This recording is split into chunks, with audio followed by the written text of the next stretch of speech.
өсірген 5 қызғалдағым және арқа сүйер азаматым бар. Әкемнің қамқорлығы, анамның ыстық құшағы және де сіңілдерімнің тәтті күлкісі мені бақытты етеді.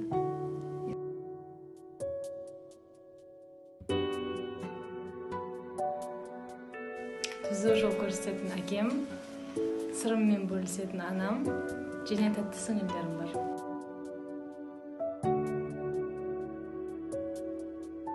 Отбасым барда мен еш нәрседен қорықпаймын.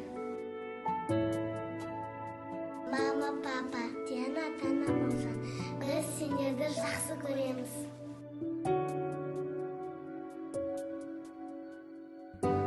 Отбасына керегі татулық, бір-біріне қолдау көрсету және махаббат.